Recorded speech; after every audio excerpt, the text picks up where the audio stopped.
Can we start this handover? Wow, you guys sound really lost over there. You want to start the whole game over? No! No, I'm sorry. I Susie, didn't mean that. you should not be apologizing. I should be the one to apologize. Okay.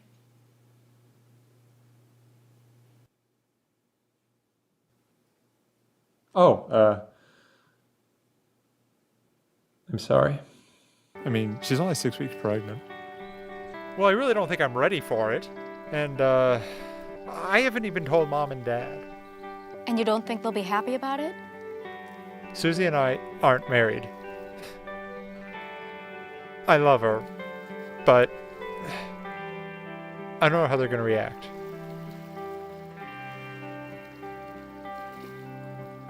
Charlotte, give me the key.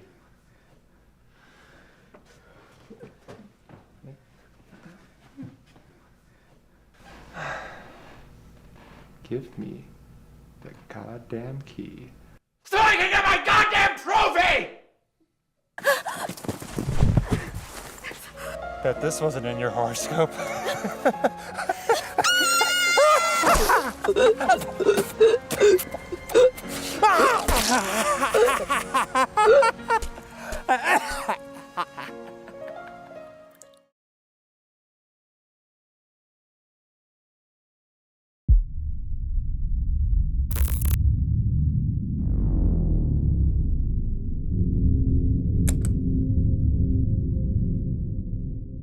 Thank you for joining us on the Downing Cut. Today I have Erik Franklin, who is a multifaceted creative talent, excelling as an actor, director, writer, artist, producer, and editor.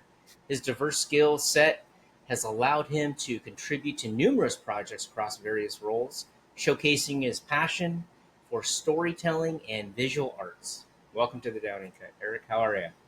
Thank you. I'm doing great, and that was such a nice introduction. Makes me feel really good about myself. Oh, well, you should. This is you. Hey, so I always like to ask our guests, how did you start into the acting and directing arena? What started you in that journey? Oh, let's see. I started. Well, I was interested really when I was really young, like around 5 or 6. My dad had a copy of like the original Star Wars trilogy on VHS, and this was before George Lucas touched them, and of course, like my 5-year-old mind was blown. I'd never seen anything like that before. And then there was I think on TV a couple of weeks later, by coincidence, my mom said, "Erik, there's a making of," and I like, "What's a making of?" And suddenly I realized that this was a movie that people made, and I'm like, wait, people can actually do this as like a job. So then I thought, okay, that's it. That's what I'm going to do with my life. As far as the acting goes, I had always wanted to try it. I was really, really shy about it. Like I felt more comfortable behind the camera. But a friend of mine, Andrew Lee Creech, he's a very successful playwright now in Seattle, and actor, very talented guy.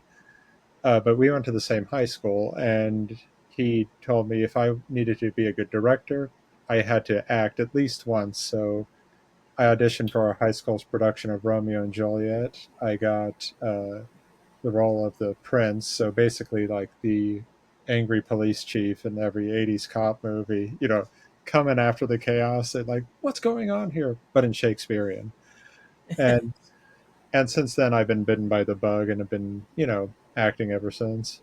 Oh, interesting. So you just took that one course, and that was it. You were off to the races. What now? Were you going into this avenue because you wanted to direct, and then it just kind of sidelined? You started acting more. Yeah, I mean I found that I enjoy both. It's like working different muscles.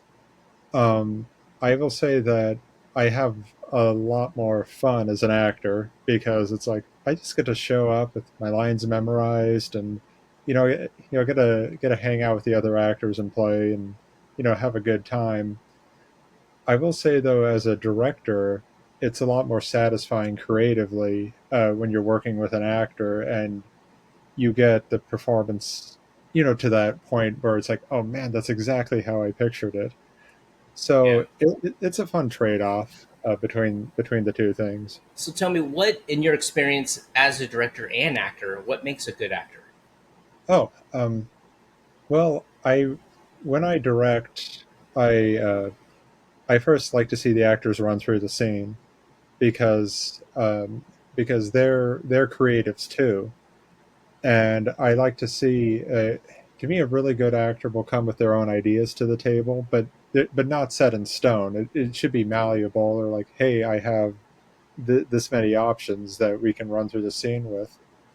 I also think a really good actor pays attention to what the other castmates are doing. Like if you and I are playing a scene, for example, in my head I may have thought like, oh, okay, well he's going to play the scene very, let's say maybe conservatively, and then if you come out of the gate yelling, I'm going to have to respond truthfully. I can't just say, cut, that's not what I imagined. But so Yeah. I so I think, but a good that's I would say flexibility is key to being, I think, a really good actor. Is you have to roll with it, adapt to the environment, to your scene partner, and then I guess the last thing is believing what you're saying. Actually was really excited today. I got a call back for a role that I did a self tape for, so looking forward to that. But Nice. Congratulations.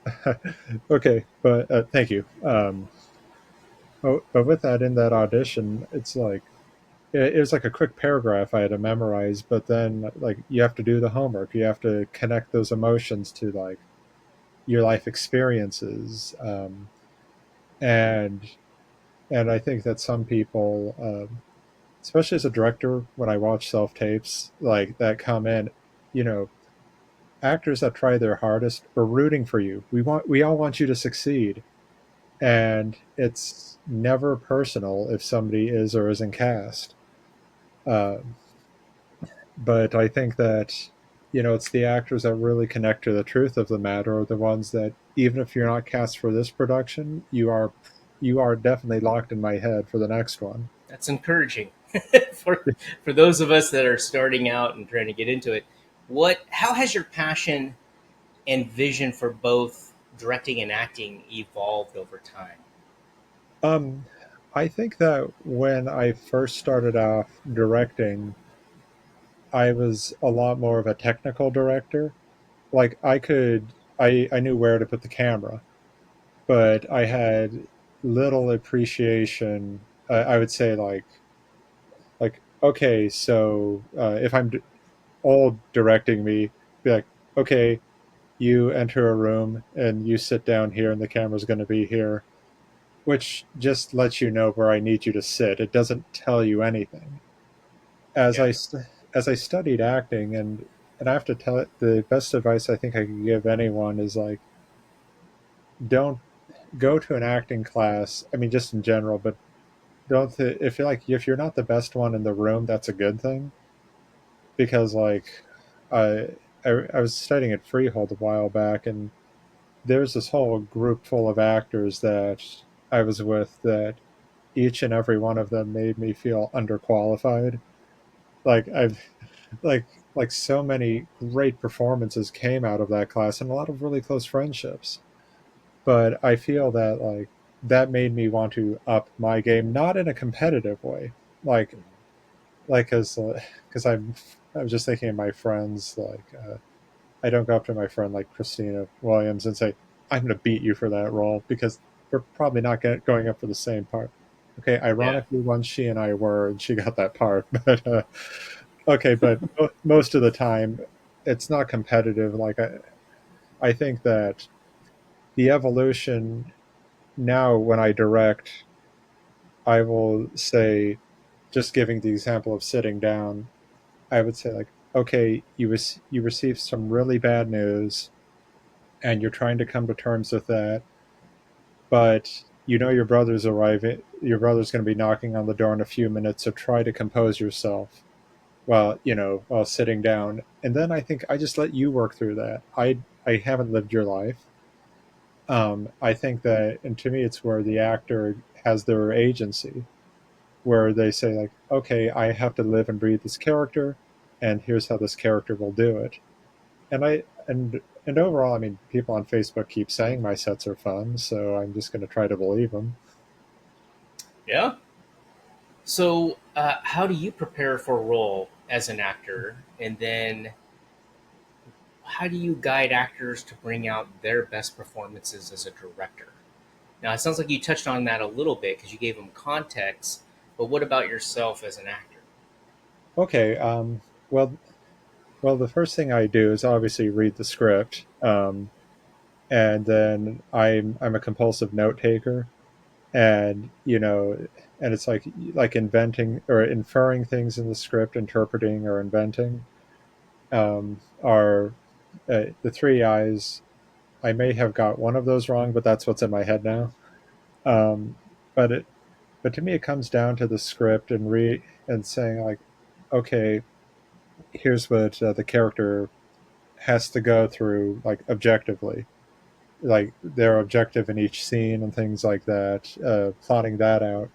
But if there are details like where the character comes from, does he come from, say, a strict upbringing? Well, then it's like I'm kind of sitting with a hunch right now, but if I was this, I would be, upright, very formal. Mhm. Is he well educated? Is he poorly educated? Things like that. I mean, you don't want to lean into cliches or stereotypes, which are, can be very harmful, but um, it's like, but I do that, do research, see if, even if it's somebody that I know. Uh, like I did a student film a while back that was a lot of fun. But basically, I was playing an old boss that I had for that role, and uh, and the thing is, like, I'd absorbed the character was a jerk, so it was an easy enough fit. But it's like paying attention to mannerisms and things like that, from people, and even people watching, not in a creepy way, but uh, Yeah. like if you're sitting in a waiting room, for example, just watch how somebody goes to their phone. It's a simple thing, but somebody can just like be just flipping up like this. Another person can very meticulously be going like that, and thinking, oh, okay, I wouldn't choose to do that, but that's how they choose it, and then incorporate that behavior into the character.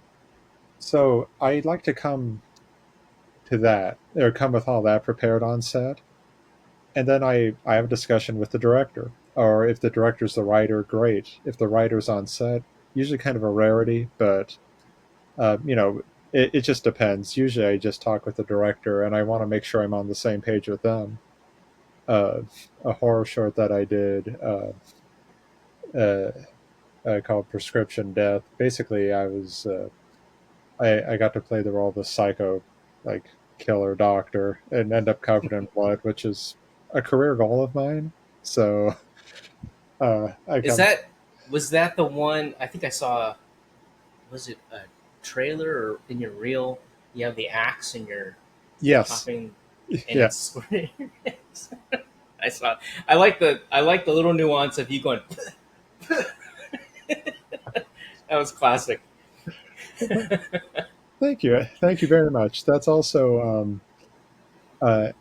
I think that's another thing I would try, is like knowing the genre that you're going for. Like Yeah. that was for a 48-hour film, and we got comedy. And I think, okay, you know, I'm not going to try to give a Marlon Brando serious performance. Like, Yeah. what's going to get a laugh? And the Yep. funny thing is like the blood was completely edible. The fake blood. I should need to be clear Yeah. about that. Yeah. But The corn but syrup. some of yeah, but some of it did go in my mouth, and it didn't taste great. It wasn't the worst thing I've ever eaten, but still, I'm just like, and but now I know why Jason and Michael and all of them wear masks. Yeah. Um, but That was great though. I think that was like when I saw it, I just started laughing. It was like, oh, that's great. yeah, I had a lot of fun with that one. and to get to the second part, how do I guide an actor? Uh, I think that to me, it's very important to make sure the actor feels happy with their performance. Now, granted, sometimes I know as an actor you want a million takes, and that isn't the reality of the situation.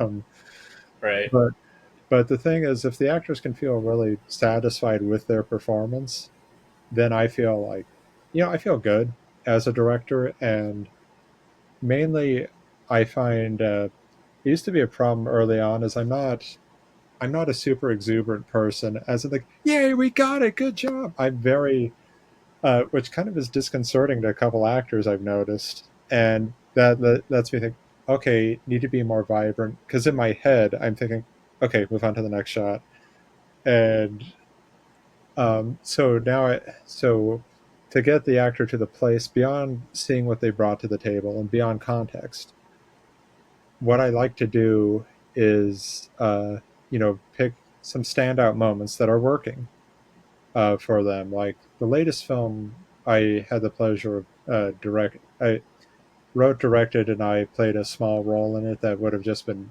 irritating to cast on the schedule.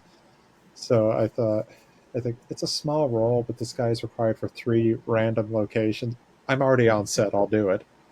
Yeah. Um, but all the actors did a tremendous job there. And I think a reason for that is that, you hire very talented people, you just get out of the way and praise what you like about it. Uh, Ren, they're a friend of mine, did such a tremendous job with the part. And I would have to say that their audition stood out amongst, like, it was the most auditioned for role in Dawn. And it came to the point, it does relate to your question. I'm not just relating an anecdote Oh yeah. where uh, where on set, in particular, when you're working on a low budget with limited time, uh, even though a lot of actors are very willing, very giving, like, oh, I'm cool with this, I'm cool with that, I believe them, but I don't want to. I don't want to work a 14-hour day when the pay isn't that great. Uh, Yeah. so so a lot of it comes down to, in the casting, seeing that they're at least 90% or more of where I want them to be. Um, and that was, for example, in Ren's case, they were really good, and I think that getting the character to that place, we just had a quick conversation uh, where the character, I said the character's name is Adrian. Like, let me be clear about Adrian. Adrian has has their heart on their sleeve, but their head up their ass. So that's how I need you to play this character. And I said, "Oh, good. I thought they were stupid anyway." So that's, I mean, not a bad character, but just, airheaded. Yeah. Yeah. And and that's kind of like thinking, okay, great, got you to where I need you to be.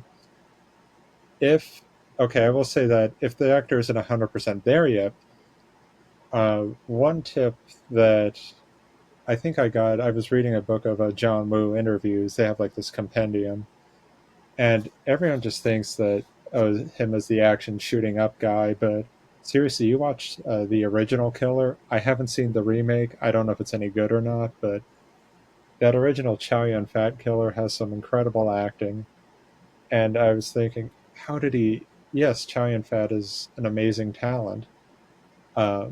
But I was thinking, okay, what part did John Woo do to help with that as a director? And he just said to the actors in his scenes, "I want you to make him feel this way, and and to the other actor, I want you to make him feel this way." And that helped. That I've used that technique on a couple things. Like, I remember working with a really talented actress, Leona Britt, on Spider-Man 4, and there's a scene where she's chewing out Peter Parker, played by Bryn Clayton Jones, and she comes very good ideas already. And then I just talked to her and I said, like, I want you to make him feel, like he is the worst person in the world. And just emphasize, I said, use this up. We looked at the script. Yeah, use this line to emphasize how much he's failed you. And, just breaking it through like that, and she now said, okay, the next tape comes out, and everyone on set is like, it gets chills. And here's the thing, I I would love to be able to take credit for it completely, but I can't. It's a collaboration. Leona nailed it. So yeah, I think that that it's just working with the actor, getting them to respond in the way that makes them feel good about their take is, and usually when an actor feels good, that's when everybody feels happy. That's a good tip though, because you're bringing a different perspective. Instead of telling the actor act like this, you're telling them to push the emotion or make the other person feel this way, and that changes the dynamic of what happens inside our heads, right? What you spoke about Spider-Man. I wanted to bring that up. What caused you to go down that path of doing a fan film? Well, I wasn't initially attached to direct the film. I was just going to play this supporting villain role of Alistair Smythe, which is a joke in and of itself. In that I applied for the film thinking this was before I had an agent. I thought, oh man, this looks so cool in my reel. I'll get to play like a super villain or hero or something, get to be in a badass costume. And they're like, hey, do you want to play this scientist who, who's in it, like who uses a cane and doesn't have any fight scenes? And I'm like, you got to put your ego aside. Uh, Yeah. Two other directors were attached, and for various reasons, it did not work out with them. Uh, and then Bryn, who's the producer as well as the star of the film, he was looking at some of my short films online and said, "Hey, do you want to direct?" And I said, "Sure." Uh, I'm a big comic book guy, uh, and yeah. So Bryn is producing; he's responsible for all that. When we're ready for more scenes, I come down and shoot. It's got a lot of notoriety, like online, but and a lot of people are excited for the film. I get asked all the time, "When's it coming out? When's it coming out?" And uh, I'll have to say that it's really a small handful of like five people working to get a film that's supposed to look like a blockbuster movie. So it's Yeah. going to take a bit, but uh, I decided to go down that path mainly because there's no guarantee that I'm ever going to direct a superhero movie, like a Marvel one or anything like that. And yeah, Spider-Man meant a lot to me as a kid, especially those early Tobey Maguire movies. And I think, uh, well, Bryn, he raised them. All the money went to him. I didn't. I'm not getting a cent for this, but I'm doing it out of love. Yeah, that's like what most of us do. Yeah. Can you share a moment when you felt deeply connected to the character or a scene that you were in, and how it affected you personally or changed your approach in the future? After a failed relationship, I was, depressed, and I turned to acting. Um, and thankfully, I was cast in a production of Mary Stuart. Very good play. I love those character, like those like medieval courtroom, or not courtroom, like royal court. That's what I was going for. Type things.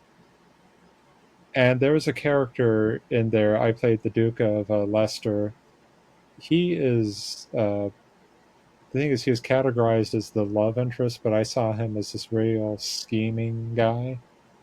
But I believe that his intentions started off honorably, but then became warped over time. And I connected with that, just thinking about how that relationship I was in did not work out. And I thought, well, it did start off with good intentions, and then over time it didn't work out. And I had to really do the work, and like as a person getting through that, but then thinking, no, I'm going to do this plays the most important thing to me. I'm gonna work through it. I'm gonna connect with the character and get in touch with those emotions, and it helped me process it and come to terms with everything. I feel that the character is he's not misunderstood uh, per per se, because I think no, what he did is wrong by any measure of the spectrum. I do think though that um, but playing that part and getting absorbed in it, uh, it's like it got my confidence back as a person. Because after it ended, it was shot, and then I thought, well, if this guy can if Lester can get over all his personal tragedies, I can get that actually involve downfalls of kingdoms. I can get over this breakup, but Yeah. it honestly worked out a great deal uh, for me, and it was the funny thing is because of that play, and an actor friend of mine who saw that recommended me to my current agent. So it was, you know, Nice. onwards and upwards from there. Yeah, that's great that you were able to connect something that resonated, but it almost sounds like it was somewhat therapeutic as well, right? Yeah, it it was. I mean, I when things get rough, I just put my head down and work. Not saying I don't solve the problem, but I like to get lost in a project. But with this one, there were scenes that that paralleled events. I thought, oh, this is eerie, and Yeah. I whichever supreme being or fate or whatever you choose, I think to myself, like, good plan, whatever you are. I don't want to offend anybody, so I'm just including it all in one bubble. The higher power. Yeah. How do you balance your artistic vision with the practical constraints like budget, time, collaboration with others on set? Hmm. Yeah, that's a. I have to say that, like, learning to be very flexible. I know I talked about that as an actor, but you really need to be that way as a director too. Like, okay, I'll give you an example on the film Dawn that we were shooting. Um, the script called for a diner, and the the co-producer and co-writer and DP of the film, Daniel Husser, who's also my best friend. Hey, Daniel, in case he's watching, but he found this perfect diner, but it was different than what I had in my head. But here's the thing: if I had stayed locked into that vision, uh, I don't know, it may not have worked out for the better. So when it comes down to it, it's realizing that you can have some very good ideas, but sometimes things may be even better than you anticipated. So it's like dying on a hill that of mediocrity versus like Mount Everest. I'm thinking, okay, just let things go, open up your mind. I will say though, when you're shooting and on these low budget films, you have a lot to cover in a small amount of time. Uh, so thinking, okay, you have to get it. The choice is like you get a limited number of setups. That's it. We had a scene at a bar, and uh, I thought, okay, so there's four people seated at a bar and the bartender, and I don't have time to get close-ups of all four people. I just don't. But I thought, okay, we can do a two shot of these two and a one shot of another shot of the bartender, and an overall wide shot, and thinking practically like that, thinking, okay, if there's a continuity gap, we can cut to the bartender. If the bartender does something weird, then we can cut to the shot of the one actor, and and it's things like that where, like, okay, I get to have my cake and eat it too. I get to have my bar location. I get a decent amount of coverage. Like, do I get the close up that I wanted of like our two heroes? No, but the thing is, like, you're just going to have to live with it. And I guarantee that most people watching the film aren't going to say, I'm really enjoying this film, but it would have been a 10 out of 10 if they had a close up in that scene. I, Right. I guarantee you that doesn't happen. I mean, that sounds like something that was challenging. What would you say is your most challenging role or scene to date as an actor or director? And then what did you learn from that experience? Okay, well, I think my most challenging role to date,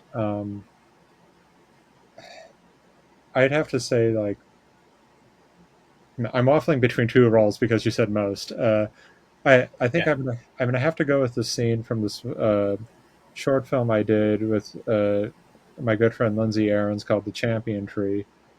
Uh, it's a usual change of pace for me, in that nobody's getting killed in the movie, so I didn't know how to handle it. I'm just kidding, but no. The thing is, it's like it was a heartfelt, like kind of emotional drama about my character basically saying to this girl, it's like she and I had loved each other at different times, and just as she's about to confess her feelings to me, I'm telling her, hey, um, spoiler alert, skip ahead if you really want to watch it, but that the girl that I'm dating, I got, is pregnant, by me. So I kind of having to put a distance between us, and it was a tough role to play emotionally. I had to have a big old tear come down on camera, and they were not getting glycerin near me. I was going to do this myself. Yeah. Uh, Problem is though, is that I'm really not that much of a crier. Uh, it's like, uh, not to say I'm emotionless. I just happen not to cry that much at things. Yeah. But like, I wish there was some miracle trick that I had to crying. But Lindsay, who was directing, just told me this really sad story off camera, and the way for me to work is I couldn't interject. I couldn't say anything. I just had to listen to this unfold, and I wanted her to stop this story because it's so sad and tragic. And then just by listening, I'm absorbing. I felt a tear come out, and then one eye, then the other, and I can't go. Got it in the middle of the take. I just had to, Yeah. Let yeah, it go.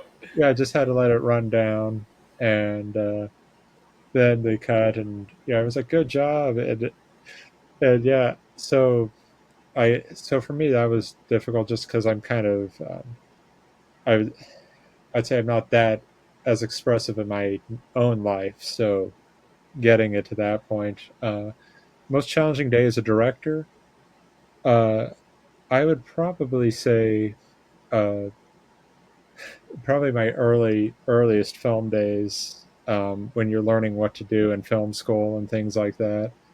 Because at that point you're just casting your friends, or at Yeah. least I was.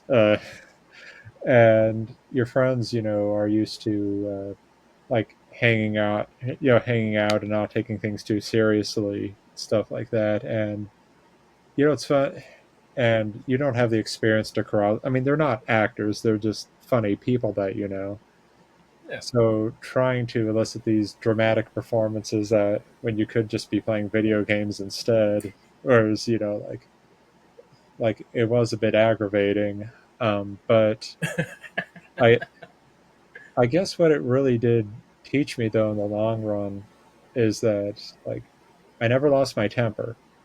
Inside, I would feel it, but I didn't. I've never yelled at or berated anyone on set. Like you hear stories. I think it's David O. Russell. I could be wrong. Who like throws stuff at actors, and I just Right. and I think that's not a way to run a set. I mean, I can be annoyed at people, sure. Um, I At worst I'm passive aggressive, but I think that comes from living in the Pacific Northwest. But I think that, um, I think that the things I learned is that, like, no matter how frustrating it is, don't lose your cool. Just stick with it. Be firm, but no need to be an a hole. Knowing that you're very artistic, how do you approach visual storytelling and using the techniques to create specific atmospheres or mood in your projects. Okay, like yeah, one thing I love to do is well, in my comic art, this is a film podcast, but just to segue quickly, Mm-hmm. uh, a lot of it does come down to I do work for either from a shot list storyboards. Um, there is a great comic artist who's one of my first teachers at the Kubert School, Tom Mandrake. Look up his work if you have time. He does a lot of moody horror stuff and things like that. But I Nice. turned in this outline for I think it was a Swamp Thing script, and I thought what I had was a really solid thing. He looks at it and says, "Well, it's not bad, but."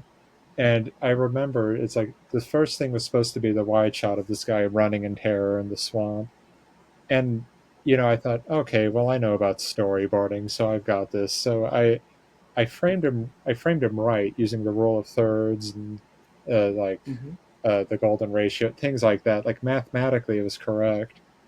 Yeah. But Tom looks at it and says, "You know what you can do is you can draw like a tree branch, like, and it looks like it's closing in on this little figure, and talk about mind blown." And and he encouraged me to use the atmosphere, um, and use environmental cues and things like that to help bring out the story. And another art teacher, Joe Prado, said like backgrounds give credibility to a scene. I mean, if we want, if we could just, there's a reason I think as an audience we don't like, if you see some cheap film, uh, I should say cheaply made, not as in, oh, these people were frugal. I mean, no, they were lazy. If you just shoot somebody Mm. against a white wall and like center framed and say like, hello, I'm the, it Yeah. screams amateur because you don't see or know anything about the environment. And with that visual storytelling, with those lessons, I thought, okay, I'm going to apply this to my films. So, and also, I can't take all the credit. Our DP or uh, Daniel Husser, he's very very great at storytelling. Yeah, he's a very gifted at visual storytelling too, and we'll do things like use lighting to emphasize emotion, things like that. We we have characters like entering, like where they'll enter and frame, where they'll stand, and everything like that. How people either eclipse each other in frame or there's enough space. Uh, it's little things like that where we think visually, how are we selling the character? Um, what it One thing that is funny as an actor is that I'm 6'3", and most of the if I ever have to play a leading man, most actresses that I work with are not, of that height. So what's funny is I shot a short horror comedy with my good friend Natalie Mazzoni called Terror for Two, and she and I play husband and wife in that movie. And tremendously talented actors like comes up to about here on me. So the crew is just like, how could I frame both of you at the same time? Yeah. And Right. they didn't bring an Apple box for her, so I'm thinking I'm gonna have like Brendan Fraser, have the Brendan Fraser this, but Yeah. so sometimes if you see an interesting framing thinking, why are they like that? Well, it's because I'm too damn tall. Have you, because you have that visual acuity, especially when you're doing comics and stuff, have you ever started to dip into the DP side of things? Um, on occasion, I will adjust a shot. I will say that uh, I am not as skilled a camera operator as I'd like to be. um, like of all the skills I have, like pulling focus while moving, for example, or that is not something that I am great at. So I'm more than happy to have somebody very talented take over, as I just say, hey, do that. And then they do, and I get to sit back and say, man, I'm a genius. How do you handle criticism and feedback about your performances or direction, your films, and how does that influence your growth? Well, I'll say I made an absolutely terrible movie as my debut film. I was apparently Orson Welles and I have nothing in common in that regard. Um, but the Got to thing start is that, somewhere, though. well, we'll see. The thing is, it's like, it got torn apart, critically everywhere, and I thought, okay, my confidence is shot for a little bit, but then I think to myself, okay, what they're saying, I should learn from.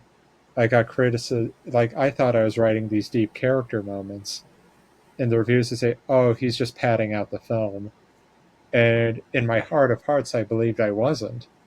But then I have to think about that and think, clearly the audience is not engaged in the material. Like I promise them one thing, and they feel I'm delaying it. So I'm thinking, okay, that's on me. I did not create engaging enough characters, or I did not. The thing is, I'm never going to blame my cast for anything because I think that if somebody doesn't like someone's performance, that's on me as a director. I don't want to say like, oh, this film bombed because so and so gave a bad performance. I just don't think it's cool to do that. I think, okay, so I was too inexperienced as a director to correct said performance.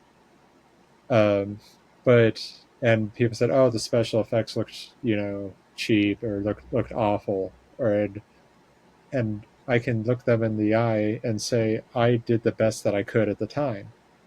But then I thought the best that I could do at the time is not good enough for them. So I just viewed the entire criticism, all that negativity, as a wake up call to, up my game. Because there's a huge difference between doing well in film school and then having your film out there in the real world. And I thought, okay, well, I just got, shredded to bits, but I'm going to keep going and do better and take those. Okay, some critiques I will say are laced with venom. They're Hmm. from like some people, if they say, oh, the characters don't have much of a personality, and thought, okay, create better characters. Say the acting's bad, like, okay, I need to learn more about acting and directing. But then feedback like the director star should just kill himself and never make another movie. Yeah, I did get that feedback, Holy smokes. and I thought to myself, well, I mean, that's probably not an option for me because Yeah. I kind of don't feel like any film is that bad. But then I just kind of feel like, okay, that person, I don't know, maybe I reminded them of somebody they hate. But overall, I just kind of feel like don't listen don't listen to all the feedback because some people are mean spirited. Ironically, though, I think that just dismissing all negative feedback as you're just a hater is really not beneficial to you as an artist. It's like even in the comic art world, I will have put like 12 to 13 hours into a page, hand in the page for evaluation. An editor will say, oh, okay, this anatomy's wonky and this shadow is weird and do this. Literally, the only thing they care about is putting out a good product. They're not saying, Eric, you suck and you're a terrible artist and, you should, you know, like put your pencil down. They're not saying that. So I can't just say, oh, the editor's a hater. They're literally not. So, just listen and take that dialogue on board. Has that shaped you? Because being on both sides of the camera myself, and you get the feedback, and you know what people watch, and you know what's out there. Is there a certain degree that happens to you where you start going, "How would the audience see this? Should I adjust it?" Yeah. Yeah. Yes and no, I would say. I think trying to write something that you think will be for the audience is it's like I tried to do that with some films and they came off as the scripts came off as hollow and shallow. So I think that anticipating an audience reaction, like thinking, oh, this is probably going to get a really big laugh, that that to me that's fine. I think that's fun knowing, knowing where the zeitgeist is, because like humor changes pretty rapidly.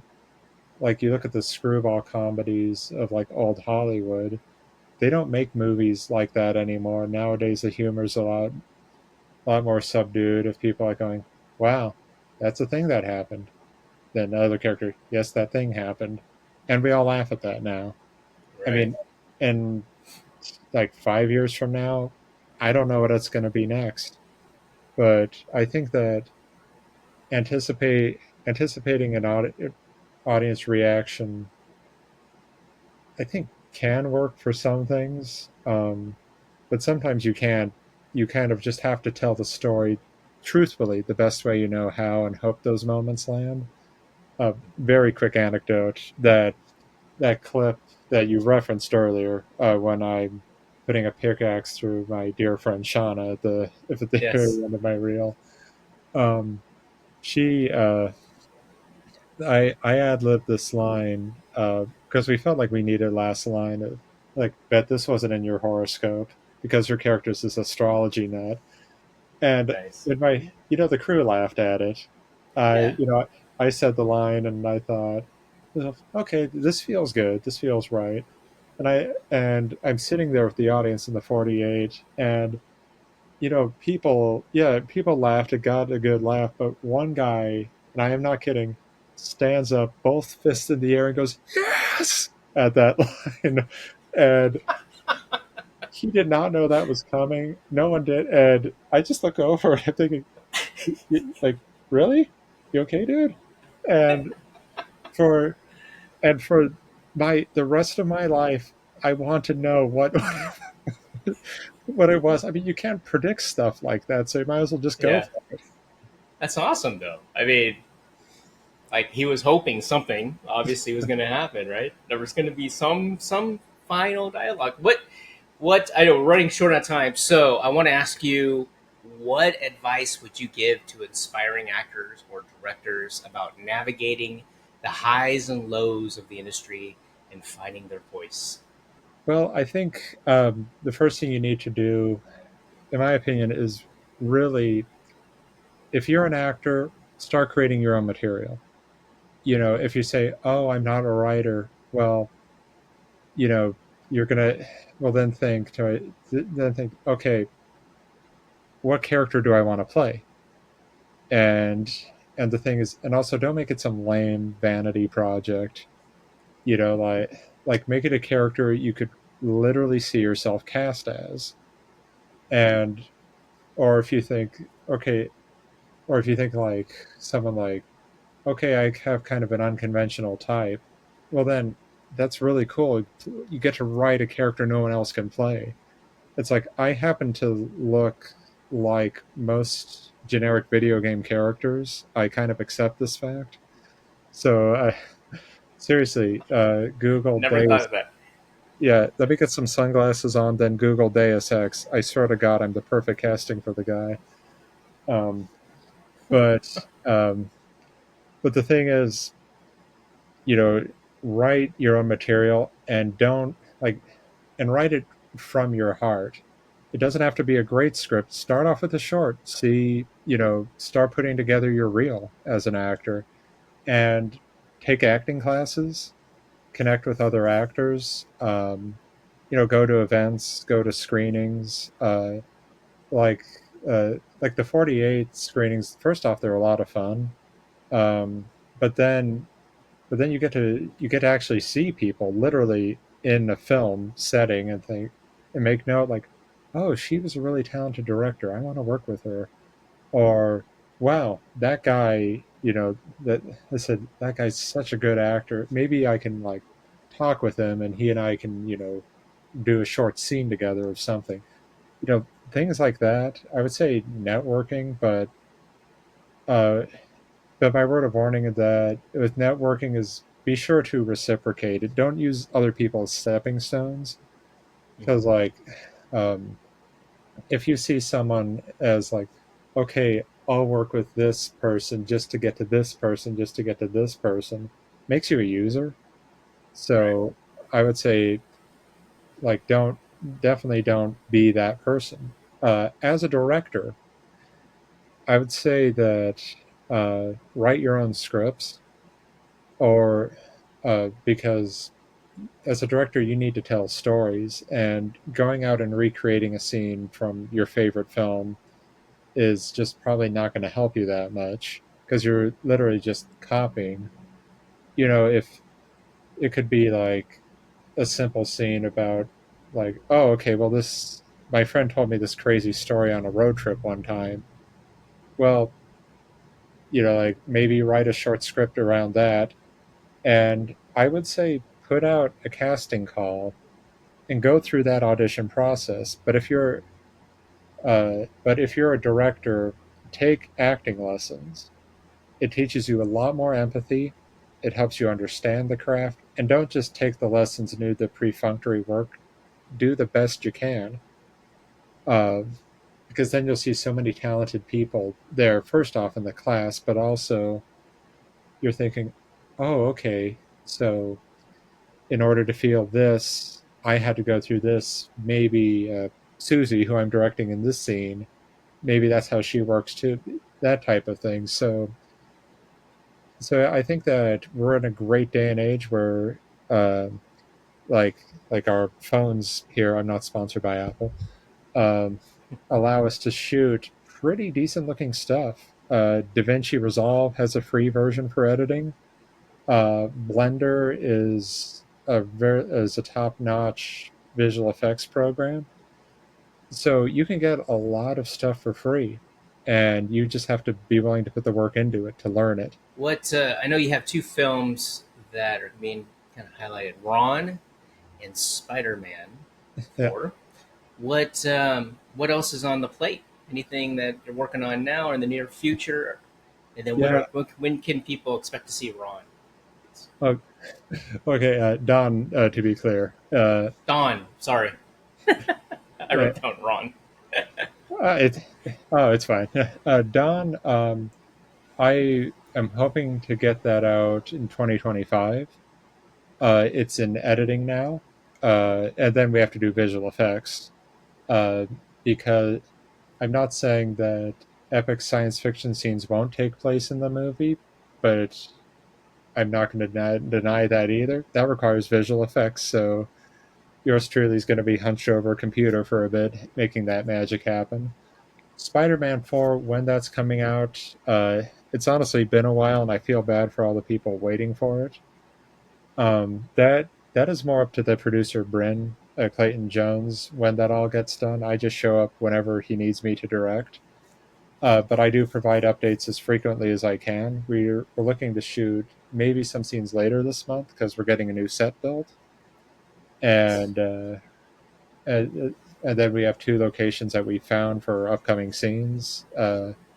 So yeah, I'm sincerely hoping that we get most of principal photography wrapped by the end of the year. We're doing visual effects now, and they are looking top notch. Are you Uh, doing that as well? no, the Dawn visual effects are taking up my time, but I do offer feedback and critique, and mainly it's the CGI guys he hired saying, "Hey Eric, can we have Spider-Man do this flip and like overshocker me?" Yeah, you know, go for it. On Don, are you using Blender for your Yeah, visuals? uh, yeah, I'm using Blender. And I do have to give a shout out to another very talented creative in the Pacific Northwest, Ian Hubert. Uh, I'm a member of his Patreon, and for comparatively cheap, he gives you incredible, like, film-worthy assets and hours worth of tutorials for really just a simple monthly membership. And I've learned so much from him and his channel. But yeah, we're using Blender. And actually, I've been 3D printing props and things like that from Blender files that we've used on Dawn. So it's all coming out looking pretty great. And I think that when people see this movie, um, I don't know if you remember the first Iron Man film, but Hmm. that scene when Jeff Bridges yells, "Tony Stark built this in a cave." Uh, Yeah. that's kind of the feeling I want people to have with when Daniel and I make a movie. It's just like I want to see, like the Godzilla -1 effect, where it's like this only cost 15 million. This only cost 15 million, and Ant-Man cost 100 something and looked terrible. That type of thing. Yeah. What is three more questions? I'll let you go. What is your favorite tech when it comes to film production? Let's see. Well, we shoot on a Blackmagic 6K camera. Hmm. We edit in 4K. We've been shooting in 5K mostly, just to give us some flexibility and freedom Yeah. to reframe shots a little bit. I edit in DaVinci Resolve. I enjoy that a great deal. I do use After Effects for like the roto brush and things like that, and some compositing. I was trained mainly with that. I'm not speaking ill of Fusion in Resolve. That's a learning curve I haven't conquered yet. Um, Me in either. Yeah, and yeah, Blender, I use that for 3D assets, laying things out, and so on and so forth. What are your thoughts on AI? I am very much against it as a creative. You know, I have no, I, I know how to write. I know how to draw. I don't need how to, I don't need it. And also, as an actor, I don't want to have any of my performance. Um, I don't want a computer doing my work. It may sound egocentric, but I think an audience is paying No. to see me. I don't Yeah. think that they're paying to see what a computer thinks I'd sound like or act like. That was the fastest answer I've heard so far. How Yeah, can I talk a what, lot. what was it? No, it was good though. I mean, that you were very concise. Eric, how can people reach you if they want to be part of your projects? How do they Um, find you? okay, well, my Instagram is Eric on Paper, even though I post film work there. But yeah, Eric on Paper for my Instagram, Eric on Paper for my you. That's pretty much my branding Eric on across paper, there. and we'll put everything in the show notes as well. Yeah, I had initially thought I was saying Erik Franklin official, and I thought like there's some competing fan page of me out there. That's not a thing. So yeah, and also I am too cheap to get blue check verified because I've got a film to produce. These tech bros don't need my money. Yeah, So yeah, yeah, if you ever see a check verified, that's the fake profile. Yeah. they'll go for that one. Okay, awesome. Well, thank you so much for your time. I'm looking at your IMDb. Yeah, it's interesting. I was part of the Star Trek Phoenix fan film, and Oh, nice. it blew up. And I think this is gonna blow up as well. So congratulations on that. Yeah, thank you very much. All right. Well, thanks for coming on the show. Thank you We'll for talk having to me. you later. Bye.